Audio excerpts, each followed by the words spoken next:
तो आज हम इस वीडियो में बात करेंगे एस पोलराइज्ड वेव के बारे में।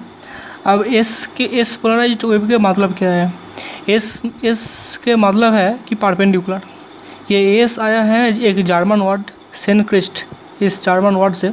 तो सेनक्रिस्ट इस जर्मन वर्ड सेनक्रिस्ट की मतलब है परपेंडिकुलर। ओके, इसके मतलब है परपेंडिकुलर, तो उससे ही आया है एस। ठीक है, तो एस पोलराइज्ड वेव तो कौन किससे परपेंडिकुलर है?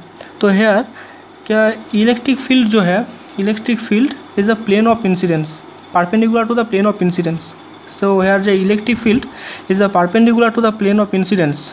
ओके, सो यहाँ पर क्या है कि इंसिडेंट, रिफ्लेक्टेड एंड ट्रांसमिटेड, ये तीनों जो वेव है, ये तीनों वेव जिस प्लेन में है उससे परपेंडिकुलर है इलेक्ट्रिक फील्ड।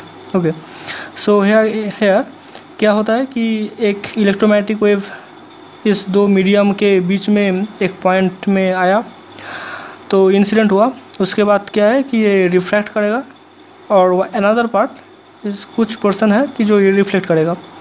तो here E vector, E one vector and E two vector are the electric field amplitudes, electric field vectors, okay, for incident, refracted and reflected waves respectively.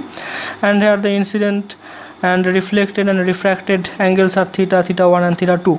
And here the two mediums, medium 1 and medium 2. Here epsilon 1 mu 1 and here epsilon 2 and mu 2 are the permittivity and permeabilities respectively.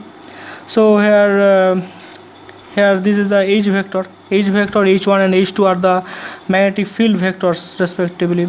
And this is the green colored. Okay, and n cap is the unit vector, okay, along the z axis, and this is the x axis, this is z axis, and y axis is perpendicular to the plane of the paper, यानी कि बाहर की तरफ है y axis। Okay, तो here एक सवाल ये है कि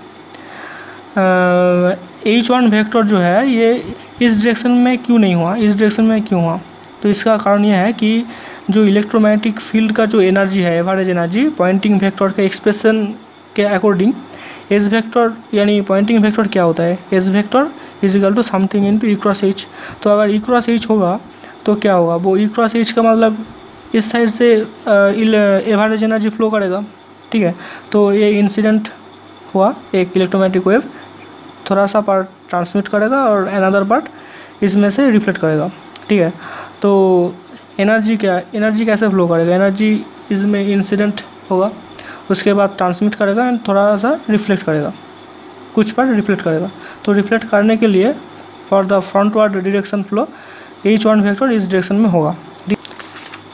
यहाँ पर कुछ रिलेशन हमको याद करना होगा कि इंसिडेंट वेव जो है, इंसिडेंट वेव का जो इलेक्ट्रिक फील्ड है, इंसिडेंट, रिफ्लेक्टेड एंड रिफ्रैक्टेड और ट्रांसमिटेड का जो इलेक्ट्रिक फील्ड वेक्टर जो है वो है इस तरह से।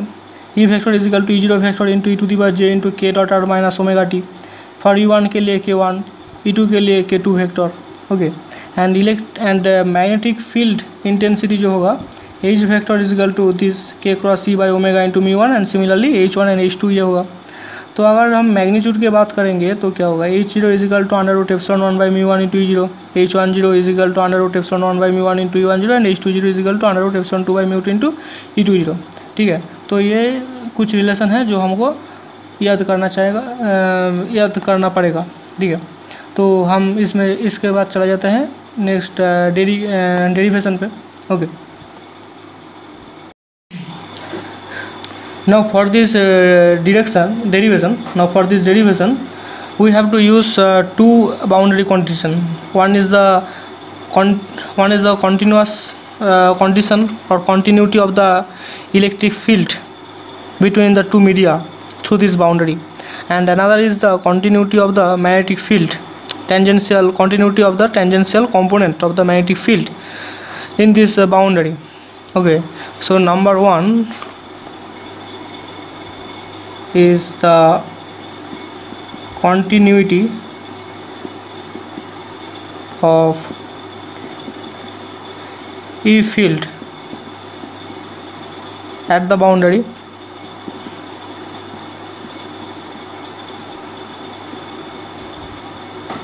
and the next boundary condition is the continuity of the tangential component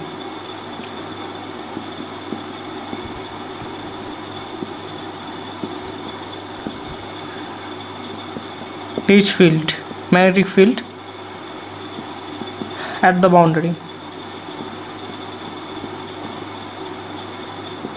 तो हमको ये दो बाउंड्री कंडीशन हमको यूज़ करना है फॉर दिस डेरिवेशन, और जो फ्रेनेल्स इक्वेशन है उसको डिराइव करने के लिए भी ये दो बाउंड्री कंडीशन हमको चाहिए।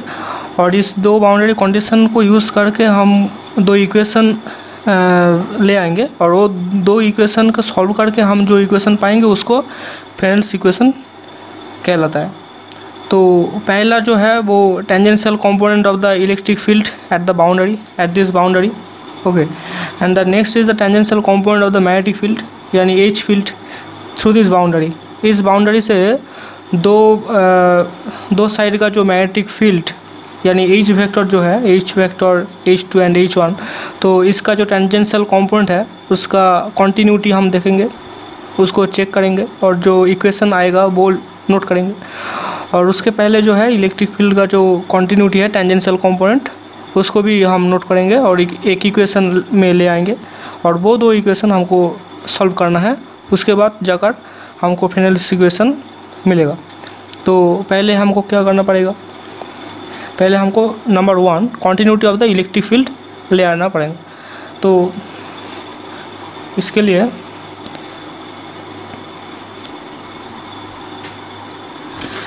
जैसे कि आइसोट्रोपिक मीडियम का एक डेफिनेशन है, ठीक है। आइसोट्रोपिक मीडियम का एक डेफिनेशन है, तो उस डेफिनेशन का अकॉर्डिंग जो है कि ये दो आइसोट्रोपिक मीडियम है, दो मीडियम अलग है, तो दोनों का परमिटिविटी जो है ε1 ε2 दो अलग है, लेकिन दो आइसोट्रोपिक मीडियम है। तो इसीलिए जो है कि इलेक्ट्रिक फील्ड इस बाउंड्री में कॉन्टिन्यूस होगा। सो हम लिखेंगे कि from the continuity of E vector fields FIELDS along the boundary is क्या होगा कि इसका जो मैग्नीट्यूड होगा उसका लेफ़्ट साइड का जो मैग्नीट्यूड होगा उसका जो सम होगा और एडिंग करने से जो होगा वो राइट हैंड साइड से इक्वल होगा। सो हम क्या लिखेंगे कि E0 plus E10 that is equal to E20। So here E0 plus E10 is equal to E20। So ये हो गया tangential component of electric field का कॉन्टीन्यूटी इक्वेशन इस मीडियम से हो गया। अब नेक्स्ट जो है कि मैग्नेटिक फील्ड का जो कॉन्टीन्यूटी होगा उसको हम देखना। नाउ नेक्स्ट है कि continuity of the tangential component of the magnetic field, ठीक है। तो क्या है कि मैग्नेटिक फील्ड का जो टेंजेंशियल कंपोनेंट है उसका कॉन्टिन्यूस जो कंडीशन है उसको चेक करना पड़ेगा और वहीं से एक इक्वेशन आएगा। तो क्या है कि कॉन्टीन्यूटी इक्वेशन जो है वो है कि n क्रॉस एच वाला जो इक्वेशन है तो उससे हमको ले आना पड़ेगा, और यहाँ पर क्या है कि n कैप से हमको इक्वेशन ले आना पड़ेगा। तो हम अगर लेफ़्ट साइड में देखें तो लेफ़्ट साइड का जो है n क्रॉस एच का sum is equal to right hand side का जो n क्रॉस H2 है उसका साथ इक्वल करेंगे। तो एट फर्स्ट हमको क्या करना पड़ेगा, at first n cross H, okay, हमको करना पड़ेगा कि n क्रॉस H। अब n क्रॉस H का मतलब क्या है, इसमें है n कैप, तो अगर इसमें n कैप है तो इसमें n कैप है, n कैप होगा। ना n क्रॉस H अगर करेंगे तो जो वेक्टर होगा वो डाउनवर्ड होगा, ठीक है। लेकिन हमको सब जो वेक्टर होगा वो आउटवर्ड से ले आना पड़ेगा, यानी बाहर की तरफ होना चाहिए। तो इसलिए n क्रॉस H हम नहीं करेंगे, हम इसको minus with n cross H करेंगे, ठीक है, n cross H with negative sign. तो इसलिए इसके लिए इस पॉइंट के लिए जो होगा कि minus n cap cross H vector plus, तो ये हो गया ऊपर की तरफ। अब नेक्स्ट जो है कि इसके लिए क्या होगा कि एन कैप इसका पैरेलल एन कैप होगा। तो एन क्रॉस एच, देखिए N cross H Maxwell's cross to rule के अकॉर्डिंग जो है कि जो वेक्टर होगा एन क्रॉस एच वन वो बाहर की तरफ होगा, तो इसलिए एन क्रॉस एच वन ये सिंपल ऐड हो जाएगा, यानी एन क्रॉस एच वन।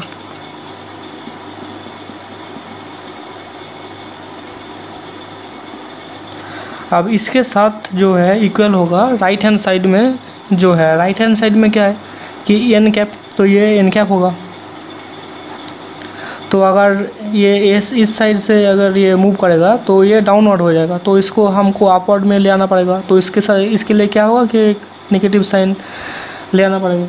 तो इसके लिए minus N cap cross H2 vector ये हो जाएगा। तो अब इसको हमको सॉल्व करना पड़ेगा। तो देखिए क्या होगा कि माइनस, अब मॉड ऑफ एन कैप का मतलब 1 है, unit vector as it is unit vector, so mod of N cap is equal to 1। तो इसका जो मैग्नीट्यूड है H0 इंटू साइन ऑफ इसका जो मिडिल का जो एंगल है एन कैप एंड इसका एज वेक्टर का बीच में जो एंगल होता है वो है sine of π/2 minus theta, okay, plus क्या है कि एन कैप क्रॉस H1 यानी H10 into sine of π/2 minus theta 1। तो इसमें क्या है थीटा 1, तो इसमें भी थीटा 1 और ये π/2 है, सो यह π/2 माइनस थीटा 1 हो जाएगा। So π/2 minus theta 1 is equal to minus H20 into sine of, अब H20 इंटू साइन ऑफ, तो ये थीटा 2 है, तो ये थीटा 2 है, तो ये कितना होगा π/2 से थीटा 2 बात, तो π/2 माइनस थीटा 2, π/2 माइनस थीटा 2। अब साइन ऑफ π/2 माइनस थीटा का मतलब होता है कि नो, अगर हम इसको इजीली लिखें तो क्या होगा कि minus H0 cos theta plus H10 cos theta 1 is equal to minus H20 cos theta 2, ये हो। सो ना हम पहले क्या है कि हम पहले इसको पाया था कि H0 is equal to under root epsilon 1 by mu 1 into E0। So हम इसको अगर लिखे तो क्या लिखे, सो अगर हम H0 एंड H10 का वैल्यू हम इसमें पुट करते हैं तो हम क्या पाएंगे कि under root epsilon 1 by mu 1 into E0 cos theta plus under root epsilon 1 by mu 1 into E10 cos theta 1 is equal to minus under root epsilon 2 by mu 2 into E20 into cos theta 2, ठीक है। तो next अगर हम इसको easily अगर लिखें थोड़ा और सिंप्लीफाई करें तो हम इसको क्या पाएंगे इससे कि minus E0 cos theta plus E10 cos theta into under root epsilon 1 by mu 1 is equal to minus E20 cos theta 2 into under root epsilon 2 by mu 2। तो ये हमारा हो गया नंबर 2 नंबर इक्वेशन हमारा हो गया, और 1 नंबर इक्वेशन तो हम पहले पा चुके हैं। तो हमको वो एक और जो नंबर 1 इक्वेशन था वो क्या था, E0 plus E10 is equal to E20, ये था हमारा नंबर 1 इक्वेशन जो हम पहले डिराइव कर चुके थे। तो अगर हम 1 और 2 इन दो इक्वेशन को हम अगर सॉल्व करते हैं तो हम क्या पाएंगे ओके, तो अगर हम ये equation number 1 and equation number 2 को अगर हम सॉल्यूशन करते हैं तो हम जो सॉल्यूशन पाएंगे वो है कि आर परपेंडिकुलर, तो वो है कि R perpendicular and R perpendicular is equal to E10 upon E0 is equal to this and T perpendicular is equal to E20 by E0 is equal to this, where R perpendicular is the reflection coefficient. Okay, reflection coefficient, reflection amplitude coefficient. So what is the R perpendicular? That is reflection amplitude coefficient, that is R perpendicular. And what is T perpendicular? That is transmission amplitude coefficient. Okay, so here E10 is the key, here E10 is the amplitude of the reflected wave electric field, E0 is the amplitude of the incident electric field, and E20 is the amplitude of the electric field of the transmitted wave, and D0 is the incident. And now here this is the expression.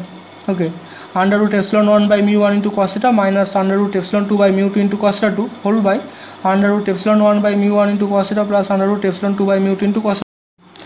Now T perpendicular is the transmission amplitude coefficient. What is this? So T perpendicular is equal to amplitude of the transmitted electric field by amplitude of the incident electric field, and that is equal to 2 into under root epsilon 1 by mu 1 into cos theta by under root epsilon 1 by mu 1 into cos theta plus under root epsilon 2 by mu 2 into cos theta 2. Now most of the dielectrics,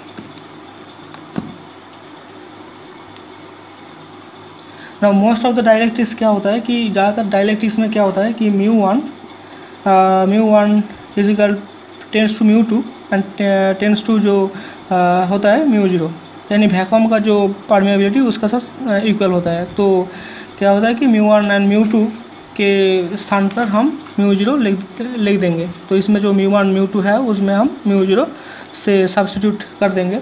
and epsilon 1 epsilon 2 ये तो differ करेगा, epsilon 1 not is equal to epsilon 2। तो हम जो लिखेंगे कि refractive index of medium 1 is equal to कितना होगा, n1 is equal to under root epsilon 1 by epsilon 0। Similarly refractive index of the medium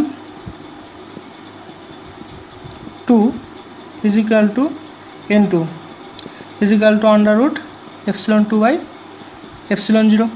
अब ये जो n1 एंड n2 है,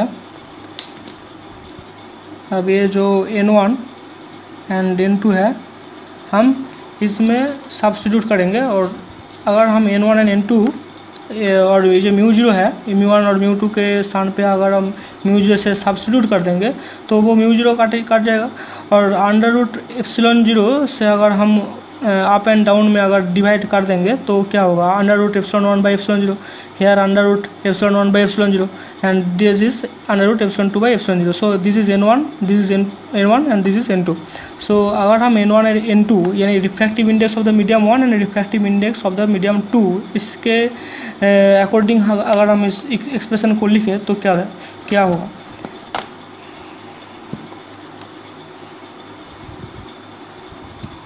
अगर हम n1 n2 के हिसाब से अगर हम इस इक्वेशन को लिखें तो जो होगा कि यानी R perpendicular is equal to n1 cos theta minus n2 cos theta 2 by n1 cos theta plus n2 cos theta 2, and जो ट्रांसमिशन कोएफिशिएंट है T perpendicular is equal to 2n1 cos theta by n1 cos theta plus n2 cos theta 2। तो ये जो दो equation है इसको क्या कहता है, ये जो दो इक्वेशन है इसको कहता है कि Fresnel's equation for the S polarized wave. Okay, so these equations are known as Fresnel's equation.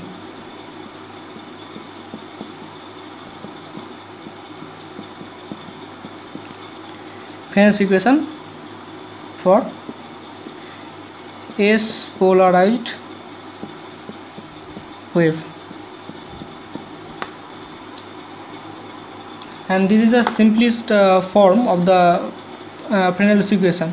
And here we have used that here theta is equal to theta 1, because we know that the angle of incidence and angle of reflection दो same होता है, तो इसीलिए हम theta is equal to theta 1 यहाँ पर substitute कर देते हैं, और इसमें थीटा 1 नहीं है, तो थीटा एंड थीटा 2 के हिसाब से ये दो equation R perpendicular and T perpendicular, यानी फ्रेनेल्स इक्वेशन तो हो गया। तो अगर हम फ्रेनेल्स इक्वेशन को और भी मॉडिफाइड करना चाहते हैं तो हमको क्या करना पड़ेगा? तो हम जानते हैं कि स्नेल्स लॉ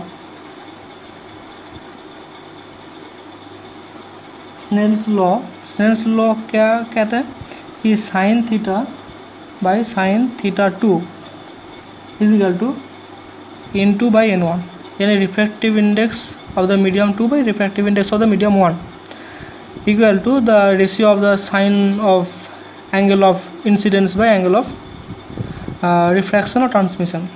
तो यह है स्नेल्स लॉ। तो अगर हम स्नेल्स लॉ को यूज़ करके हमको जो प्रीवियसली जो फ्रेनेल्स इक्वेशन मिला, तो अगर हम उसमें अगर इसको पुट करते हैं तो क्या मिलेगा? तो हमको मिलेगा क्या कि R perpendicular is equal to minus sine of theta minus theta 2 by sine of theta plus theta 2। तो minus sine of theta minus theta 2 by sine of theta plus theta 2, ये हो गया आर परपेंडिकुलर। और T perpendicular जो होगा वो क्या, T perpendicular is equal to जो होगा वो है 2 into cos theta sine theta 2 by sine of theta plus theta 2। तो ये जो है ये भी फ्रेनेल्स इक्वेशन है।